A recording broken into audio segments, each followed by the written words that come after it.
You're too nice. So, as Jesse said, my name is Arik Devens, and I am an iOS engineer at Fitbit, but I will not be talking about anything even remotely technical or iOS related in this talk. This talk is about the Criterion Collection. My argument here is that design, and specifically intentional design, has a real effect on my purchasing decisions and everyone else's as well. That you can use design to move your business forward is not news, but the Criterion Collection, and I'll get into exactly what that is for anyone who doesn't know in a minute, but they're in the DVD and Blu-ray business, and they're managing to continue to sell physical media in 2015, which is really difficult. And they're doing that, in my opinion, with design.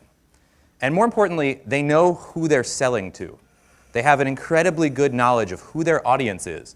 And they know how to target their casual fans, but also how to stroke their most obsessed fans to get them, in a fervor to buy and to continue to allow their brand to be successful. By the way, the background is a still from the 1940 Alfred Hitchcock film, Foreign Correspondent. That did not work. All right. So what is the Criterion Collection? The Criterion Collection started out a long, long time ago, 1956, as Janus Films. And Janus Films, for those of you who don't know, is pretty much the reason why art house cinema exists at all in this country. They first hit it big in the public eye with Ingmar Bergman's 1957 Swedish film, The Seventh Seal. They were the first people to release that in the US, and they went on to release so many of the great international film directors for the first time in the US. People like Michelangelo Antonioni, Sergei Eisenstein, Federico Fellini, Akira Kurosawa, Francois Truffaut, Yasujiro Ozu. I mean, if it's a critically acclaimed director from another country, they probably released the film here. So in 1984, Janus Films bought a small company called the Criterion Collection and started releasing some of the art house films that they had the rights to on home media. And the first one they did was the 1941 Orson Welles film, Citizen Kane. Between 1984 and 1998, they released like 350 Laserdiscs. And during that period, they popularized a ton of the things that make a DVD special feature or a Blu-ray special feature that we know now. They were the ones who invented it. So they were the first ones who cared about things like preserving aspect ratio, instead of just pan and scan cropping off the sides on any kind of movie when it came to home media. They were the first ones to do scene-specific commentaries. They were the first ones to include interviews and documentaries with their releases, include deleted scenes, include trailers, have scholarly liner notes. Basically, the entire history of DVD would be completely different if this company hadn't started releasing Laserdiscs. Then in 1998, they started releasing DVDs, and eventually in 2008, they started releasing Blu-rays. And it's important to note that they waited until after the Blu-ray HD DVD bloodbath had concluded. They did not attempt to pick a side. They did not get involved. They just kept releasing DVDs until one side emerged victorious. And I think that if you're a small company, I think that's really smart. So in 1998, they released their first DVD. It's this one, Jean Renoir's 1937 masterpiece, Grand Illusion. And they added a spine number. They put a number 1 on the side of this DVD, and that's really important, and we'll talk about it later. But that's continued with every release, month after month, for the last however many years. And we're all the way up to number 771 right now, which is the 2014 Jean-Pierre and Luc Dardenne Belgian film, 2 Days, 1 Night, if anyone saw that, with Marion Cotillard. So Criterion releases are often called film school in a box. Now, when I was in college, I wanted to be a film major, but I didn't manage to take a class the right semester, so I wasn't allowed to do it, and I ended up majoring in music.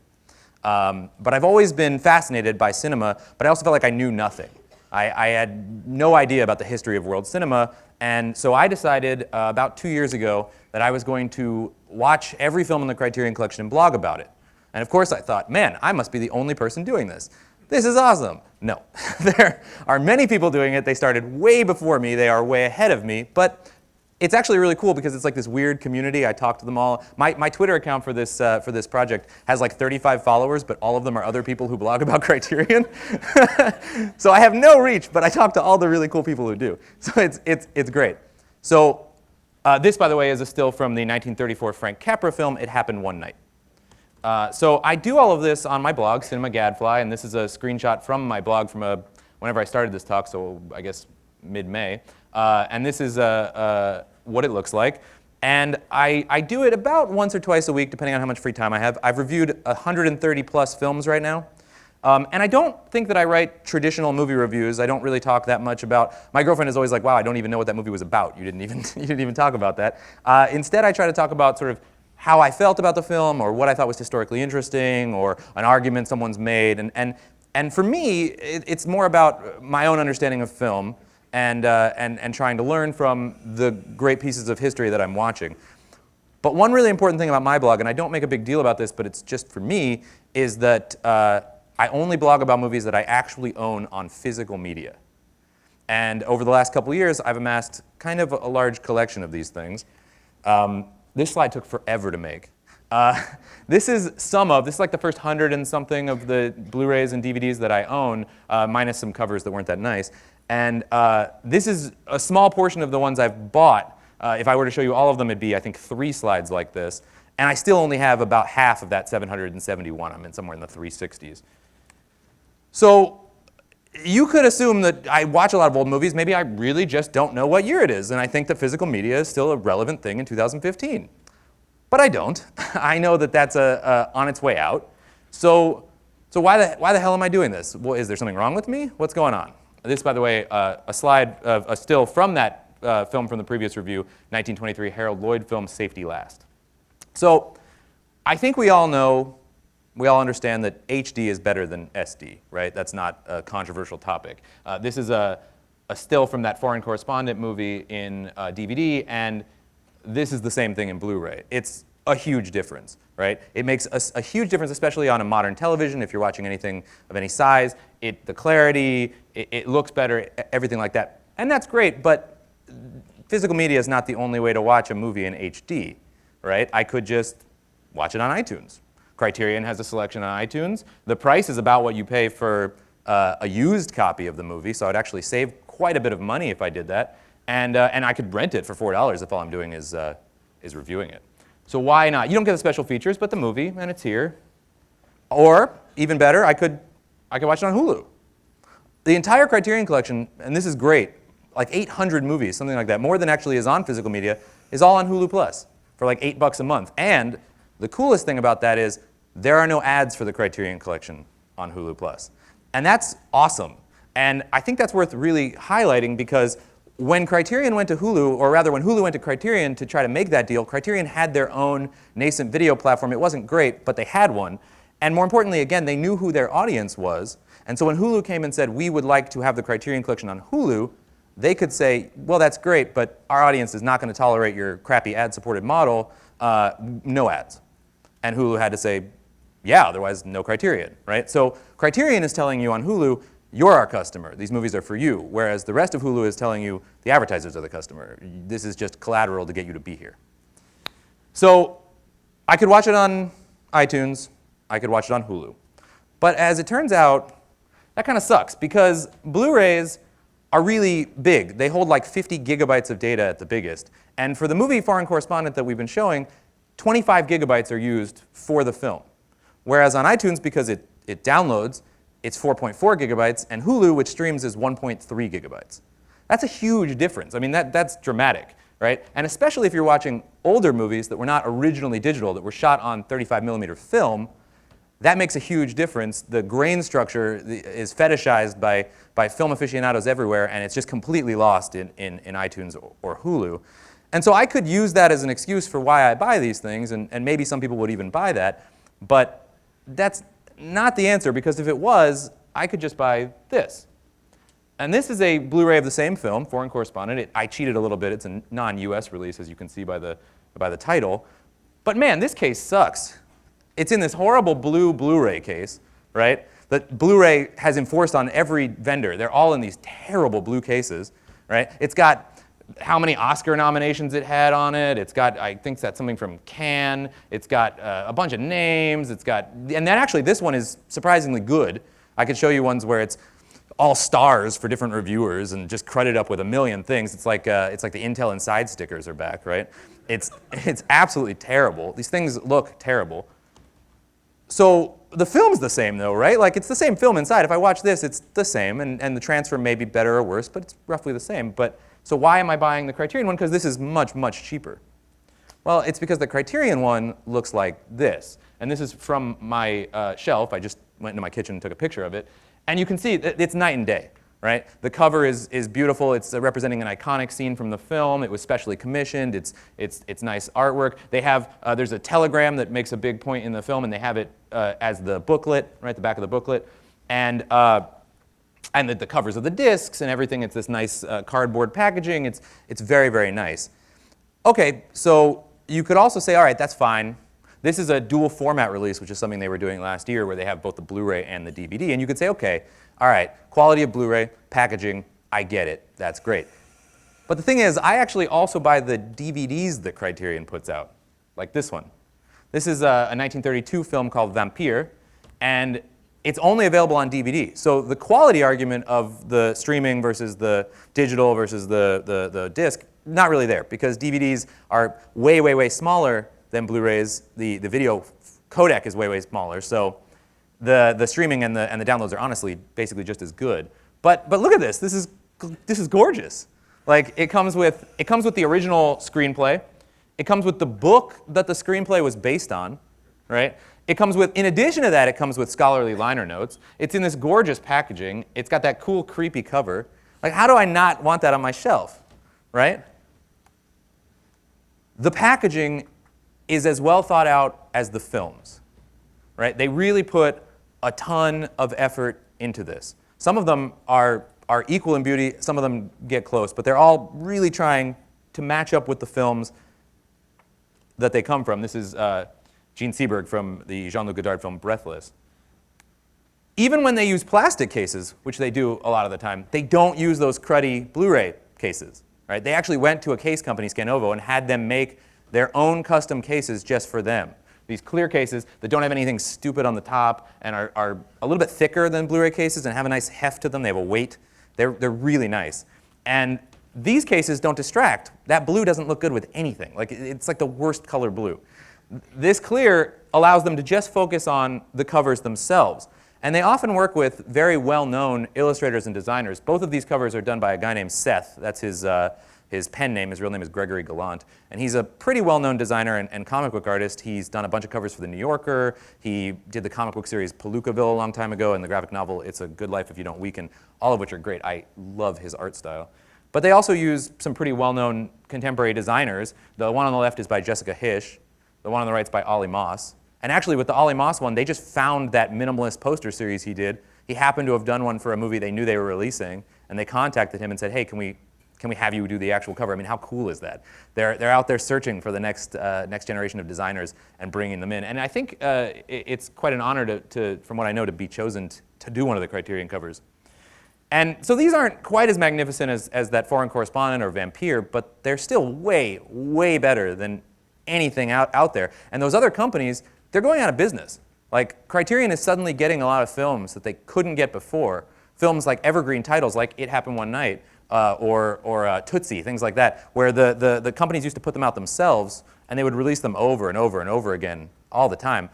And those companies are getting out of physical media, but Criterion is doing really well, and I think we know why. They're doing so well that they even upgrade their old titles. This one was done in 1998 on the left, and the design is not great. And they updated it to the beautiful thing we see on the right. So they're even updating their own designs as they go along. That's how relatively successful they are.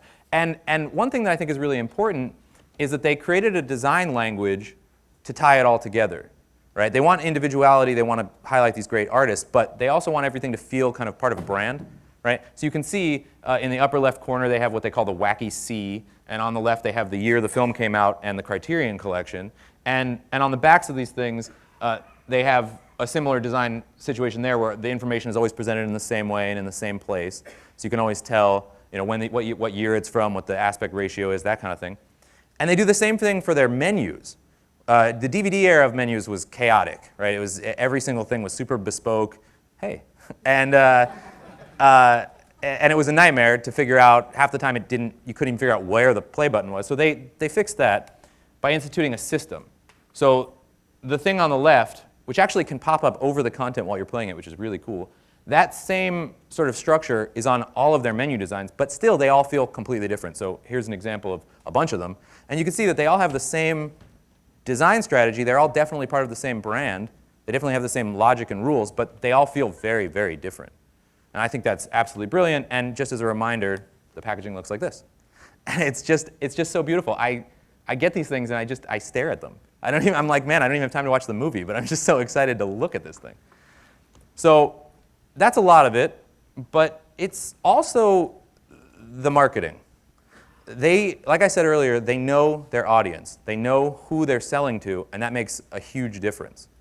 So for example, as I mentioned in the beginning, they use these spine numbers. They put a spine number on every single release, and here you can see from my bookshelf a bunch that are in order. And if you're at all a completionist, like I am, you have to have them all. I can't see, I don't want blank. There's some movies I honestly don't want to watch, but they have that number, and I want them to be next to each other, right? Like, it just looks so great. My girlfriend will tell you, I sometimes, like, before going to bed, I will just stare at my bookshelf for like 10 minutes, and she's just like, what are you doing? Like, you know, they're just so great.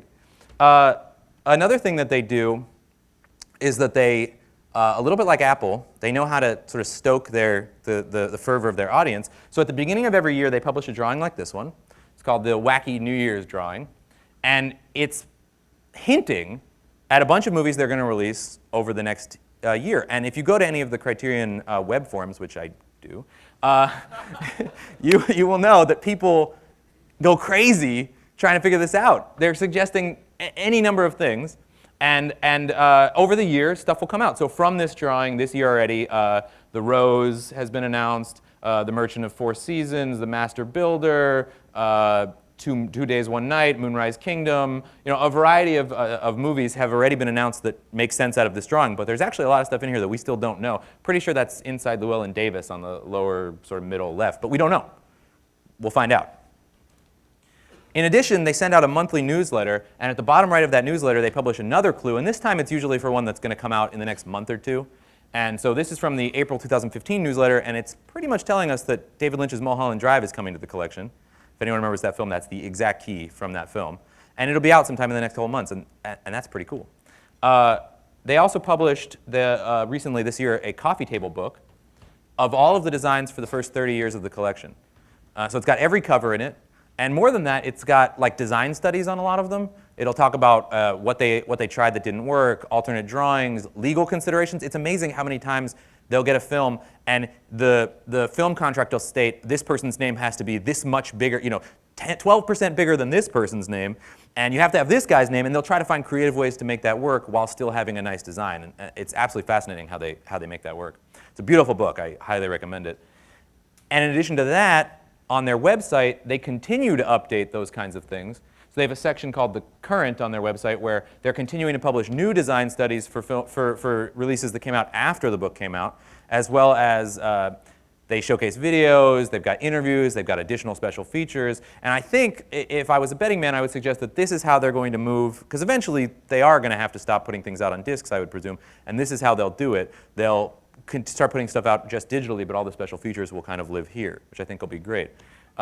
They also make a video for every release they do. As opposed to just using whatever the theatrical trailer was that was originally released with the video, they make their own, and I would like to show one right now. It's not too long. There is a lonely train called the 310 to Yuma. The pounding of the wheels is more like a mournful sigh.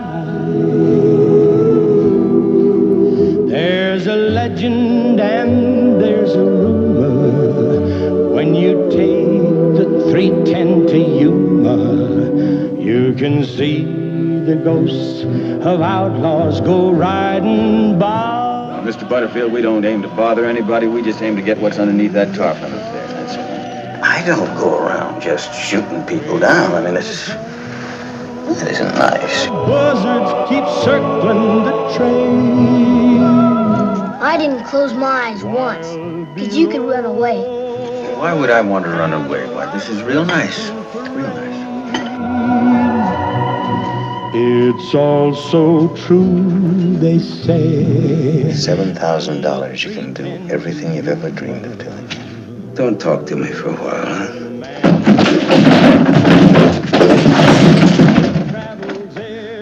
I didn't think you'd shoot.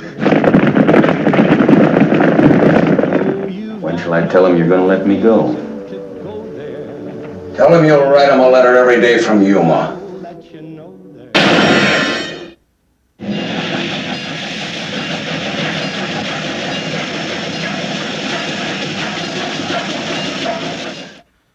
So as I said, they make a video like that for every single release they do, and then they ask their fans to say, okay, those are our 3 reasons, what are your 3 reasons? And a lot of people actually make their own video, like responses to it.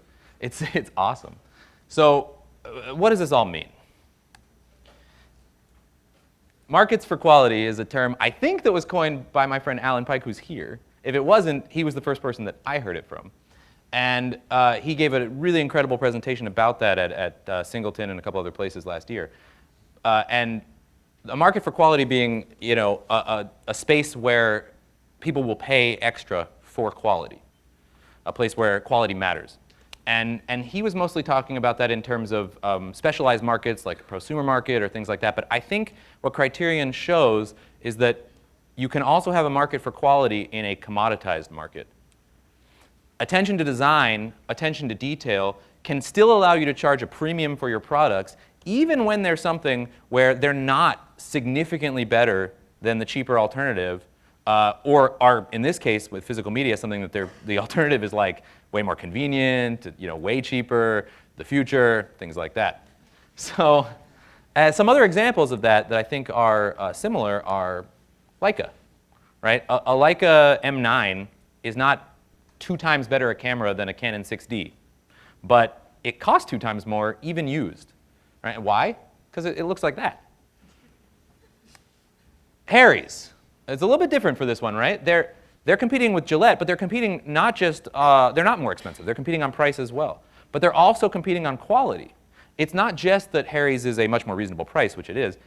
They're a much nicer experience than Gillette, right? And that experience and that design is allowing them to charge subscription revenue.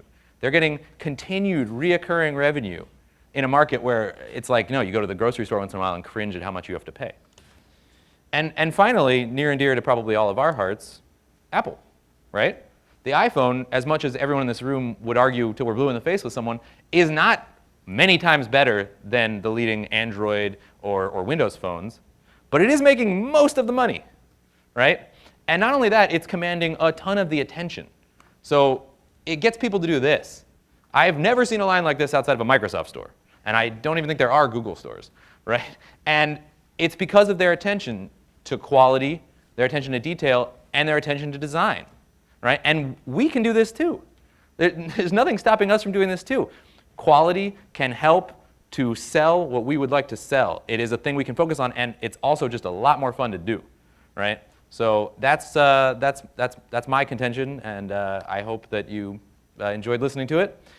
This is where you can find me. The first one is my personal account. The second one is for the reviews, and that's where the reviews can be found. And also, I'm starting a podcast for this. I just recorded the first episode with my friend Clarko, who I think is speaking next. And I hope you'll give him the same attention that you gave me. That podcast will be up soon, and I'll tweet it out and stuff. So thank you very much.